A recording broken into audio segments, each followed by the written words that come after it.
এই যে দেখুন আমার ইলিশ মাছ রান্নাটা হয়ে গেল। বাড়ির কলা আর পদ্মার ইলিশ দিয়ে বেশ মজা করে ইলিশ মাছের ঝোল রান্না হয়ে গেল। এখন জমিয়ে খাওয়ার পালা। কলা দিয়ে মাছের ঝোল রান্না করার জন্য আমি চুলায় একটি প্যান বসিয়ে দিয়ে তার মধ্যে পরিমাণ মতো তেল দিয়ে দিচ্ছি। এই যে আমি সাদা তেল দিয়ে দিচ্ছি। এবার তেলটা একটু গরম করে নিয়ে পেঁয়াজের কুচি দিয়ে দেব। পেঁয়াজের কুচি দিয়ে দেওয়া হচ্ছে। 4-5টা পরিমাণ পেঁয়াজের কুচি দিয়ে দেওয়া হলো। এবার পেঁয়াজটা নেড়ে চেড়ে ঠিক হালকা বাদামি রং করে নেওয়া হবে। এই পেঁয়াজের মধ্যে এখন আমি পরিমাণ মতো লবণ দিয়ে দিচ্ছি। লবণটা যে যার স্বাদ মতো দিয়ে নেবেন, যাতে তরকারিতে বেশিও না হয় কমও না হয়। আবার একটু পেঁয়াজটা ভেজে নিচ্ছি। পেঁয়াজটা একটু হালকা ব্রাউন কালার করে ভেজে নেব। এবার যখন পেঁয়াজটা হালকা ব্রাউন কালার করে নেওয়া হয়ে গেল, এখন এর মধ্যে একটু পানি দিয়ে দিচ্ছি, নর্মাল পানি, যাতে মশলাগুলো পুড়ে না যায়। এখন পর্যায়ক্রমে এর ভিতরে মশলা দিয়ে দিব। প্রথমে দিচ্ছি শুকনো মরিচের গুঁড়ি, এবার দিচ্ছি অল্প একটু হলুদের গুঁড়ি, এবার দিচ্ছি ধনিয়ার গুঁড়ি, এবার দিয়ে দিচ্ছি জিরা বাটা। এই যে ইলিশ মাছে কিন্তু খুব বেশি মশলার দরকার নাই, মানে এই জিরা বাটা, একটু ধনিয়া দিলেও হয়, না দিলেও হয়। এবার একটু পেঁয়াজ বাটা দিয়ে দেওয়া হচ্ছে। এই যে পেঁয়াজ বাটা, কোনো রসুন বাটা বা আদা বাটা কিছুই যাবে না এর মধ্যে। মশলা কিন্তু শেষ হয়ে গেল। এই মশলাটুকু এখন খুব ভালোভাবে কষিয়ে নিতে হবে। মশলাগুলো খুব ভালোভাবে কষিয়ে নিতে হবে, তা না হলে কিন্তু মশলার কাঁচা গন্ধে তরকারিটার স্বাদ নষ্ট হয়ে যাবে। তো এর মধ্যে কিন্তু আবার একটু পানি দিয়ে এই মশলাটুকু খুব ভালোভাবে কষিয়ে নিতে হবে। মশলার উপরে যখন তেল বেশি উঠলো, আবার আমি একটু পানি দিয়ে আবার এই মশলাটুকু আমি খুব ভালোভাবে কষিয়ে নিব।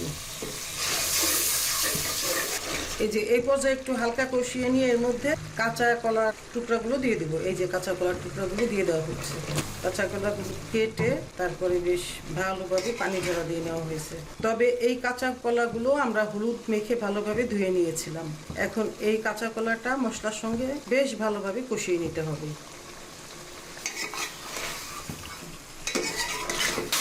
এই যে দেখুন দর্শক, আমি ঠিক এভাবে করে আমি কাঁচা কলাগুলো মশলার সঙ্গে খুব ভালোভাবে কষিয়ে নিলাম।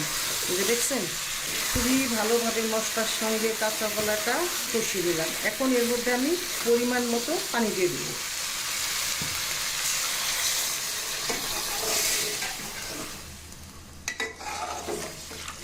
যে পানি দিয়ে দিচ্ছি।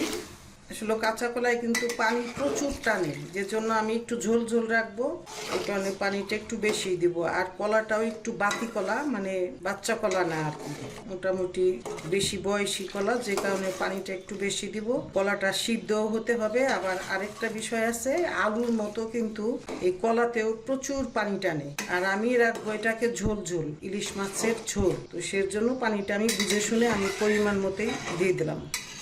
এবার এর মধ্যে ইলিশ মাছগুলো দিয়ে দিব। ইলিশ মাছগুলো কিন্তু আমি একদম এই যে হলুদ আর লবণ মেখে রেখেছিলাম, এখন সেই মাছটাই দিয়ে দিলাম। এবার একটু হালকা নেড়ে নিব। এই যে মাছটা একটু হালকা করে নেড়ে নিলাম। এখন এর মধ্যে কিছু কাঁচামরিচ দিয়ে দিব। এই যে আমি আমার টেস্ট অনুযায়ী কাঁচামরিচ দিয়ে নিলাম, আপনি আপনার টেস্ট অনুযায়ী কাঁচামরিচ দিয়ে নেবেন। এবার এটাকে ঢেকে রান্না করে নিব, তাহলেই হয়ে যাবে। দেখুন, এবার আমি এই ইলিশ মাছ এবং কলা রান্না করে ফিরে আসবো।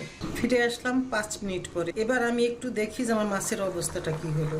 এই যে দেখুন, আরো একটু সিদ্ধ হবে, আমি দেখি তারপরেও কলাটা সিদ্ধ হলো কিনা। হ্যাঁ, সিদ্ধ অনেকটাই হয়ে গেছে, আর অল্প একটু সিদ্ধ হলেই আমার এই মাছ রান্নাটা হয়ে যাবে। এবার আমি অল্প জালে এই মাছটা রান্না করে নিব ঢেকে। এই যে ঢেকে দিলাম। এবার চুলার জালটা একটু কমিয়ে কিছু সময় রান্না করে নেব। ফিরে আসলাম আরো 5 মিনিট পরে। এবার আমার ইলিশ মাছের তরকারিটা হয়ে গেছে। এই যে দেখুন, আমার ইলিশ মাছ রান্নাটা হয়ে গেল। বাড়ির কলা আর পদ্মার ইলিশ দিয়ে বেশ মজা করে ইলিশ মাছের ঝোল রান্না হয়ে গেল। এখন জমিয়ে খাওয়ার পালা। ধন্যবাদ আমার পাশে থাকার জন্য।